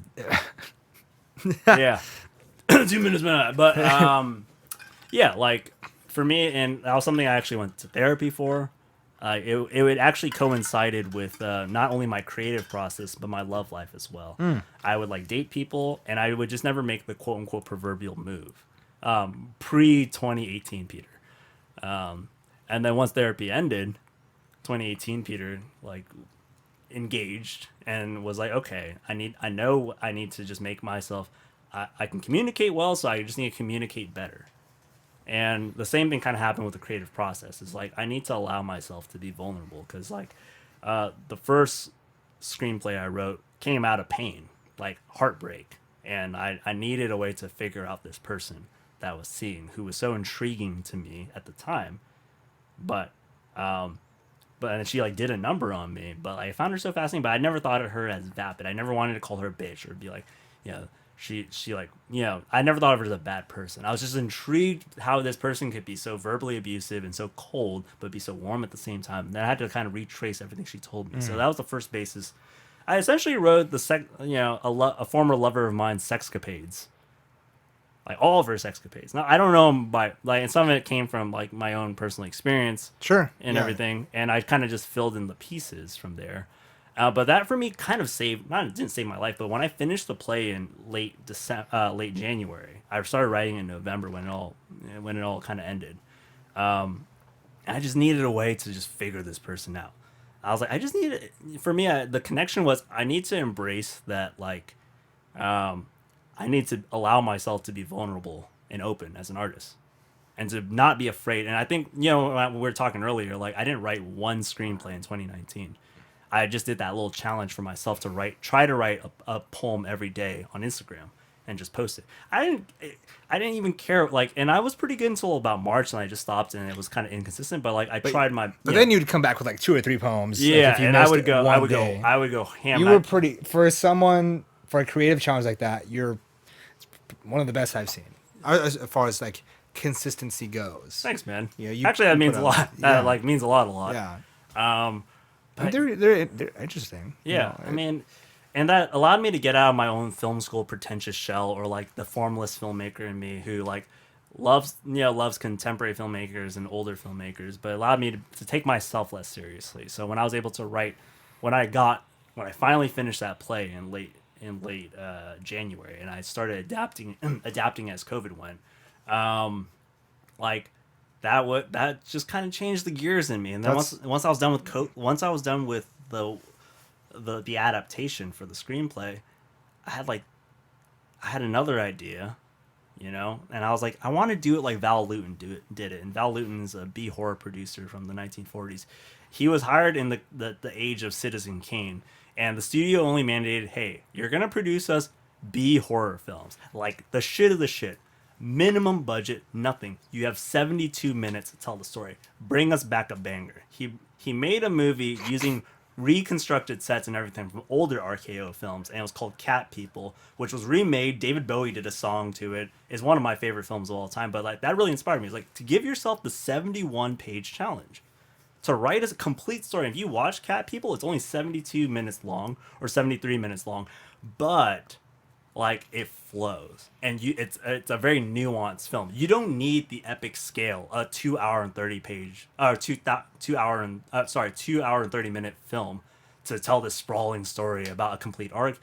You really just need to know where the plot goes and to outline it, and that really helps for me. So I banged out that 70 page. I was like, I need a palate cleanser. I need something less heavy, but something that still felt real to me. So I drew from my own experiences of like. Again, going back to allowing yourself to be vulnerable, opening yourself up to the audience, because that's kind of what I did with the poetry. Like, I didn't know who was reading my poems, but I was just like, you know what? Let's just be real. Let's allow ourselves to be emotional. Let's allow ourselves to be angry. Let's allow ourselves to be irrational. And it really helped. And I was just stuck in this bubble for so long. Like, with the last short we did together, like that was fine, but I felt like the energy I got from writing the first draft versus the 12th draft was eventually somewhere along the way, the magic of the first draft was excised, the character and like the characteristics that made it me or made it interesting into something that was very like, okay, plot point A, plot point B. This is where we get. It was all very formulaic, and that was the finished film we had. And I'm happy with it. I totally understand that. It's the same thing with songwriting. Yeah. Right? Or almost anything creative. When you're first incepting that idea, it's like, oh man, this is going to be amazing. It's great. And yeah, it still could turn out that way. Sure. It's just that when you, like for me, recording, even you're just like, you hear that part, the same 30 seconds. Editing, right? And it's just like when you edit film. Yeah. Like we've done this. Sound together. We spent more time in the editing bay than during principal photography. Yeah. And so, it's once you hit that same spot over and over and over again, the magic definitely seems to fade. Sure. And so I understand. Yeah. But, you're creating a lot. I'm glad that you were able to make that leap, which I've experienced too. It's really it's such a sigh of relief. Yeah. To be like, oh wait, I don't have to hold myself to this insanely high standard anymore, right? But not that I can't aspire for greatness. Keep going. I have an analogy I want to throw in, but keep going. Yeah, but like, keep going. Not that you don't have to aspire for greatness. Because I still want to make the best I can possibly make. Yeah. And even if I can, the best out possible. Mm-hmm. Period. Right. But to be content with, hey, look, I have flaws, and I'm gonna fall short. Yeah. And knowing that's part of the process. Yeah, you're going to be disappointed. Even like the new endeavor that I have and trying to get into stand-up comedy. See, look, like I have flaws right there. Yeah. So, you have flaws indeed. Flaws. Yeah, understanding that, hey, it's like golf. Yeah. Jiu-jitsu for them, but Right. more commonly golf for people who understand. It takes a long time to get good. You Sure. can't just hop in and be like, oh, I'm going to be great at driving and putting, Yeah. and I'm going to have this understanding. It takes a while. And once you find that understanding, it's so freeing to be like, oh. Once it clicks and you have a great support system, I would say that I didn't have a great support system emotionally as far as like my collaborators, for example. But when I was blessed to have someone who could read my work, like Lauren was reading my work, and a few other friends and such. And I sent you the second one. Anyway, it's fine. It's fine. You didn't read it yet. It's cool. It's cool. But let me know your notes or whatever. But my whole point was like, I'll send you the red markers. It's all good. It felt like when I finally made that connection, where I was like when I was writing that play, and it just felt like catharsis for me. I was like, I just need to get this out of my system. And when I sent it to our boy Manuel, he was like, "Hey Pete, this is like." This might be the best thing you've written. I was like, shut the fuck up. You always say that with everything I do. He's like, no, but like, here's where you were, and like, here's where you are now. And like, I was like, okay, like, and I trust Manuel because he's always very honest. Manuel's great. He's a wonderful artist. Yeah, and I was like, okay, and then shout out. What's his Instagram? Mandor Crosman or Synexus Pictures. Synexus Pictures. Yes, that's the one I was. Synexus, right? Because it's a play off of Nexus from Blade Runner. Anyway, but still, that guy's brilliant. Please amazing. Follow him, guys. If you love film, he's brilliant. He is the sweetest boy I ever met from film school. Honestly, he's the most genuine person. And his work ethic on set is amazing. Actually, I don't want my other film school friends to get mad at me, but like he's on my top 8 of like nicest motherfucker awards. Like Manuel is NMF. he is one of them for sure. Like, and he's so talented, so humble, and I want to collaborate with him. So like for the second feature, the one that I sent you, I want him to helm that one because 70 pages. He lives out in Tahoe. I've saved a lot. I am willing to fly that motherfucker out so we can collab again and so we can do the Predator like Dylan, you son of a bitch, like handshake, because I have not seen him in over 3 years. Been a while. So, and I love the guy. He's like one of my brothers, and I need him in my stable right now because we understand what we need to do. I'd love to pick his brain, man. I wonder if I can get him to do a podcast. You should, dude. He made a freaking feature film on his essentially bloody own. I love that. He shot and directed it. He said, fuck so the film school tropes. Fuck having to have a budget. Like, I'm going to do it French New Wave without being pretentious. Like, I'm going to just do it with what I got. And that has always been his mindset. Manuel Crosby is one of the hardest workers I know, and I think he's gonna fucking kill it. He's so good. Like, dude, I would love to. He's a real one. Dude, he's a real one. We need an excuse to shoot out in like Tahoe. In Tahoe, right? We can even make the trip ourselves. We can do a weekend. I'd love to go out there, dude. Yeah, dude. Actually, let's Predator. This is on the fucking air. Let's fucking do this. We're doing this. Mandor Crosman, watch out, baby. We're coming for you. But like. So anyway, going back to like having those people in your stable and everything, and the connection I made, it felt like when Thor is getting the shit beaten out of him by the Hulk. Poirier's walking back. He's limping. Wait, who won? I don't know. I didn't even see. Can we go back a little bit? Can I go back? Am I allowed to go back? Yeah, I think you can. Oh, yes. Oh, yeah, you can. You just go back to the decision. Just like drag it back a little bit. Paid subscription, baby. Yeah. Told you I paid for this, guys. Life. I think Poirier probably edged it, but let's see. It looks like Poirier won. I'm not sure, but boom. I'm moving forward the best I can, guys. Yeah, I think he won. That was the last round. He probably took the UD. Anyway, it feels, when he's getting the shit beaten out of him in Thor Ragnarok, and like the Hulk's like smashing him, and the lightning bolts come, and he just like blows, and the Mark Mother's Ball's like score is like just like building up, like that's how it feels, and I just want to keep that thunder going. No pun intended. Like I just want to fucking go. You want to keep the love and thunder going? Yep. Like I love this. Good sportsmanship. After they destroy each other, beautiful. and there's no audience. How rough. That is strange. That's gonna be so rough because you hear everything. Yeah. You hear their corner, your corner. Yeah. Right. You hear what you're doing Hey, wrong. can we do a sequel, by the way, to this podcast? Because I really want to do this again. Like, Yeah. I'm enjoying myself so much. I do have to be a good partner Yeah. and dip out soon, but let's wrap this up. Let's see who won. I'm pretty sure Poirier did. I went back a little bit too far. He ended the fifth round on top, and he hurt Hooker, like, let's see. Oh, God, They're doing good by this fight. Okay. Okay. All right. Well, we'll just leave, put the audio on. All right. Let's see. I don't know. I don't think you guys can hear it, so it's okay. We're gonna see here in just a second who won. Unanimous decision. Poirier. Yeah. Dustin. Poirier's a beast. I mean, Hooker just needs to make a few small corrections. I mean, I thought he lost his last fight with Felder personally. That was the night of your birthday, by the way. The Tyson Fury fight. What a fight that was. That was a fun night. That was so fun.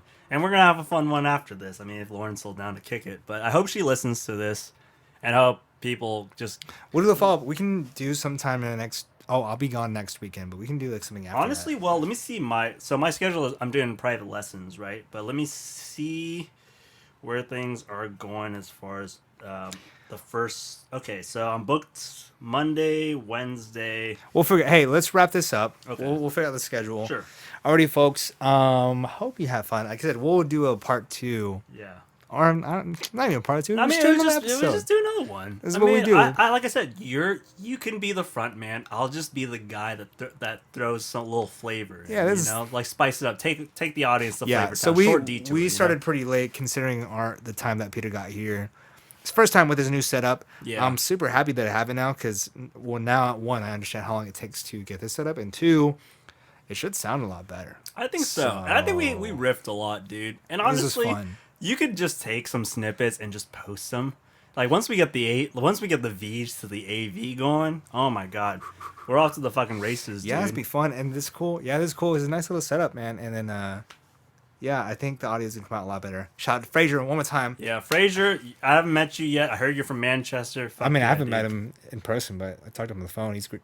Oh, you haven't met her in person? Oh, well, so I shout out to Upwork, guys. If you're looking for freelancers, great place because he's in New Zealand right now. Oh shit! So I haven't like met him in person. Oh my god! Have you zoomed with him at least? No, Bro. just phone call, and like we chat obviously about the podcast, and he's super great. Yeah. And he's on that same wavelength of where I want this to go. So I'm super happy. So that we he's can on the hit him team. up when we finish our next film for post sound work, right? As far as mixing. Potentially, yeah. Okay. Yeah. Because we spent about 72 hours on. Oh my gosh. Yeah, that was miserable. Yeah, man, that was. A But it long was time. fun at the same time. we had so many memories. That was great for us. Our relationship, like Our relationship grew. So that was great. That was a great. I was thing. I was a fat little fuck then. Too. I was Oh a little my Chubbs goodness. boy. I was like walking around. I was 178 or something relative to my 72 hours, and then we ended up just hiring someone else to do Oh my exactly God. what we just Actually, did. But yeah, better. my boy right. Jimmy Hua, but he really kicked ass. There's so many random shout outs. I gotta remember. Hey, you know what? That's why I love this show and having it my own shows because one, you can do that, and 2, you just gotta remember, you gotta recognize these people who are doing Good shit, dude. doing good stuff. Yeah, man, yeah, you for know? sure. Like Manuel. God, here's the thing. I hope if my career never takes off, I fucking want his career too. Seriously. Absolutely. Like I think I truly believe in that guy. I'll fucking. In fact, he just edited a short film a really great short film from a colleague of mine called Beast. You can find it on Leto, and that's a YouTube channel. It's fantastic. It's got Spielbergian qualities. I believe they shot it out on a little like an aisle in Maryland, and Manuel edited it, and it went to That's South. great. I think it went to South by or Slam Dance. I forget. It was one of the bigger like film festivals out there. cool. But like, it's really cool to see someone who just loves the history of film, loves movies in general. Like his taste and palette is very varied. It's really just really inspiring to see someone who's just like, okay, we don't have a budget. Okay, we don't have an A-lister or here and this, but I'm gonna tell the story that I want to tell. Like, there's so much value to that like, I think people who get lost in the, of course, you need certain things. You need to pay your crew. You need to lock your locations, etc., etc. Like all the basics. But with Manuel, he finds a way to make it work. I mean, he shot and directed at the same time, essentially. Beast mode. Yeah, like, because he loved this movie called Blue Ruin, which I haven't seen yet. He's been telling me to see it for years. It's still on Netflix, by the way. But it's shot and direct, like, the DP and the director are one and the same as well. I always thought, how do you do that? I mean, it's tough, dude. I mean, I remember when I was doing student films, like when I was applying to film school, like I was doing my film applications. I did one for NYU and I did one from USC, and they're both different ones. But I remember, like, I had to do both, essentially. Actually, no, my sister-in-law shot my NYU one. This is back in like 2012. It's hilarious. It was a black and white short film called A Robbery, which was a... Is it your French one? No. No, it wasn't my French one. But French one's great. I did an adaptation of... my brother was in the creative writing program at UCLA, so I was like, you're gonna give me the rights to your work, right? I mean, you got some pros for me or whatever. I mean, it's that family nepotism, the Tran family nepotism, and I was like, can I just adapt this for my NYU application? And I'll act in it. You can act in it. We'll be brothers in the film.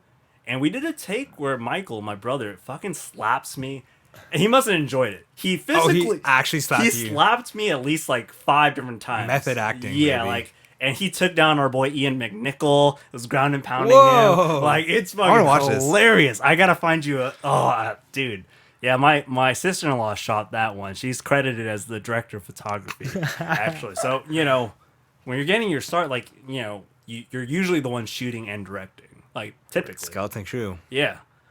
And Manuel does it. He makes it work, though. And I think that's so inspiring. I think more people need to just eschew from the fundamentals of getting into the film industry. Because, like, you hear all the things like, oh, you need to be in LA, you need to do this. I'm like, well, Richard Linklater lives out in Texas. M. Night Shyamalan shoots all of his films in Philadelphia. And of course, those are established names.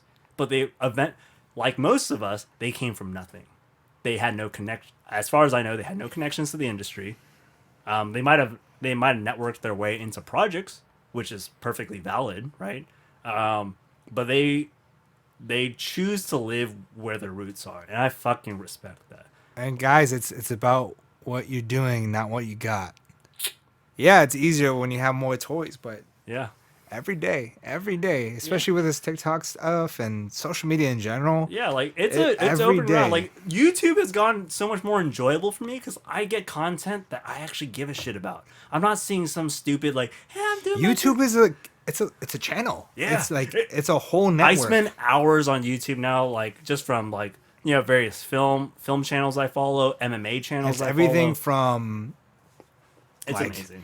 what, like 360p to 4K video. 280 is no, I'm kidding, but like You know, it's crazy. It's crazy. Anyways, folks, yeah. I hope you had a good time with this. We'll do a follow-up. Yeah, we will. This Peter's is probably going to amazing. be a regular on this show. Yeah. So I love this new setup. whether you love it or hate it, you're probably going to listen anyways. gonna hear our shit. I mean, we're anyway. Right. This is my thing for this whole show. I keep having to correct myself. Anyway is the proper term. The proper nomenclature, mind Yes, you. the proper yes, indeed. nomenclature. I'm trying to correct my vernacular indeed. to improve. It's not aluminum, it's aluminium. Aluminium is Russell Brand's. Oh, by the way, can you pronounce the word Clerks? So one more time. Clerks. Clerks? So in Britain, they pronounce it as clerks. Clarks? That makes no sense Like to the me. shoots? Yeah. Like the shoes. Or like you just take the S out and you got Clark, like Clark Kent. It's it's interesting, but I've been trying to practice it more because I'm Wow. like, again, I'm a out and out Anglophile. Like, if this is I'm in the perfect time to just embrace who I am. I'm a motherfucker who doesn't like going to music festivals, loves jazz, loves old movies, loves MMA, just being my real fucking self, you know? And I think we should just be more, like, just open ourselves up more. Yeah. So for me, I'm sorry I'm keeping, like, she might listen to this and be like, this is why you were late. But, like, I have to say this, though. Sorry, Lauren. I have to say this, though, because I feel it's actually really important for, like, not only you and I to talk about Speak this. your truth. But, speak like, your truth. I feel for me, like, just allow yourselves to just fucking open up. And that helped out me personally. Like, even when we were first dating, I was telling her, I was like, I don't know if I can open up to you. And that actually caused some problems. She's like, what do you mean you can't open up to me? I was like, well, I can't tell you that my favorite artist isn't fucking Pitbull or Tisto or whatever the fuck. My favorite artist is like Benny Goodman or like someone who's dead, you know? And like the concerts I've gone to are very fringe concerts, or like the things I enjoy are fringe things. But I've just learned to accept it, because I've been called an Uncle Chan. I've been called whitewash. I've been called all these things. You are such a unique individual. I don't think there's anyone else like you. I don't think I'm ever going to meet anyone like you again. This is why I fucking love you. This is why I fucking, well, I mean, the same to you, dude. Like, this is why we vibe. Like, we're gonna tell the world our love story too. Heck yeah. Our love story is fucking epic in its own unfold. way. You're gonna have to listen to all of our episodes. We're just playing the season out. We're doing what D&D didn't do during Game of Thrones season 8. But you know, like we're planting the seeds, and we're gonna allow this thing to gestate. And I want to do this again because like I said, should I have the misfortune of ever getting married, I want you to be there with me. Like, I want you to be one of my people. So like, for people to be like, oh yeah, he's just getting his homies, but like, yeah, get all your homies. That's the thing. You don't have to get some high profile influencer to talk shop or whatever. Like, I'm flexing in my own way, and so are you, and that's admirable. And so is Manuel. So are some of the people I mentioned. Just fucking do your own thing. Stay true to you. I know it sounds like very Disney Channel, which I watch too much of during COVID. I rewatched High School Musical. Stayed up till. Did you right? I stayed up till 4 a.m. watching High School fucking Musical with Lauren. And we're on this together, man. Yeah, we watched Jumpin' Ship. Johnny Tsunami still stands up. Amazing. Like, watch that if you don't know. Dude, if you don't know, you gotta watch Johnny Tsunami, dude. Johnny Tsunami, dude. It's like it's Point Break without the drugs or like the crime elements, but it's fantastic. But I'll let us go. Like, but I really did enjoy this. Truthfully, so like, I know when you're doing a podcast, you have to be like, oh, you have to be unfiltered, you have to be PC, but like, you're my homie. No, this is not what this podcast is. This podcast is called completely candid. I know. I did my research. I fact checked, but like, you know what I mean. Like, certain times you kind of have to like mince your words or like tread over like eggshells and everything. And for me and you, like, I historically, since I've known you since January 2015, I remember the fucking date. So crazy. Like, I've always been a straight shooter with you, and you've always been a straight shooter with me. Yeah, because you know what? You and I understand that we can just take a minute, breathe, think, and then have a dialogue. Yeah. Isn't that crazy? And maybe everyone else should do that too. People are always That's just a suggestion, though. Right. And we can talk about talking. We could. I mean, let me say this. Like, Christian has quote unquote pissed me off so many times. Like, people are like, every time Christian upsets you, you get really upset. I'm like, no, because I can be animated when I'm upset at him. I could just call him a bunch of names, and he knows I don't fucking mean like any of that shit. He knows that like I can be like, you motherfucking, like, you don't care about my. He cares about my time. He might need to manage the time better, but like, like, he cares about me. He's my boy. Like, we're making progress. Yeah, we're making progress. So like, ultimately, that's what I'm saying. I love that this turned into a bro hug fest. Like, we were just supposed to talk about COVID and the current events and everything. Hey, this is what it is. I know. That's what the show's all about. Whatever happens, man. Yeah, exactly.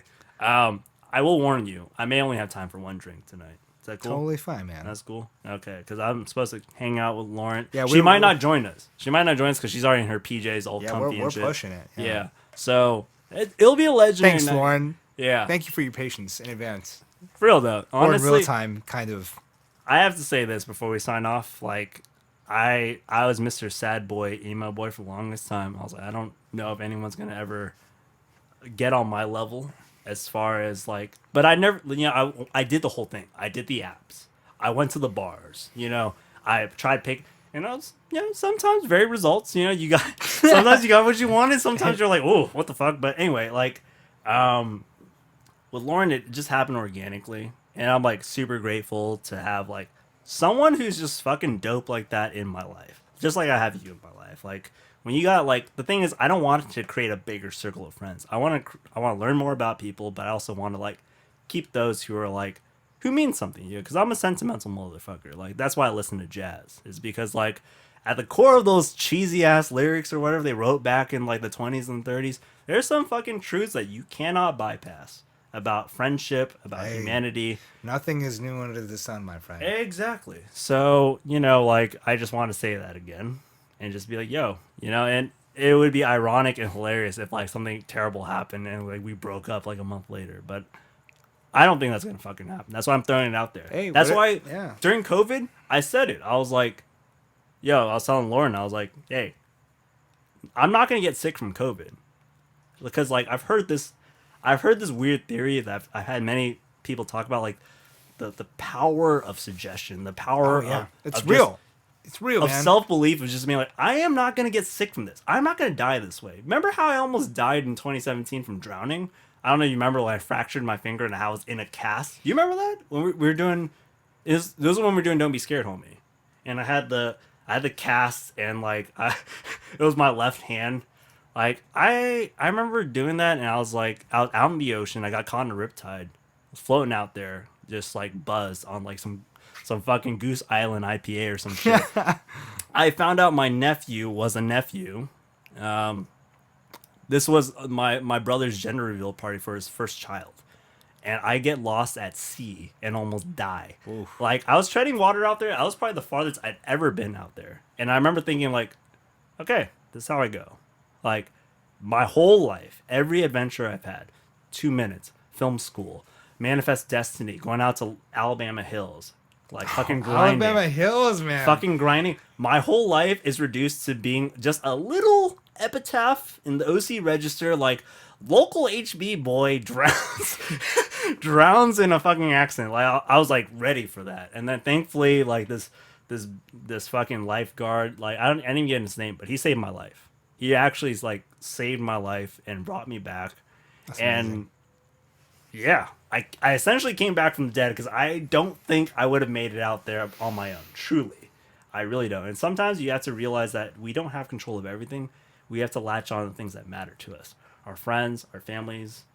The people we call our family. Like there's people in our there's our blood family, but there's our friend family too. So hey.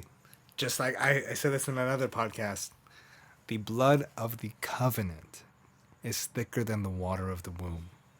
That is the full phrase. We just fucking fist bumped. Yeah. They didn't hear it. But the blood of the covenant is thicker than the water. Blood is thicker than water. The blood of the covenant is thicker than the water of the womb. You know what the weird thing is? We're riffing right now. We barely drank. We had one. Just good vibes. It's just fucking good vibes because I love you. Like I said, like I think more people need to say that they love their friends. Yeah, absolutely. And like they appreciate them for being there for them through thick and thin. And hey, te amo. Same thing. Mi casa es su casa. Like we're gonna fucking. Or chest pounding.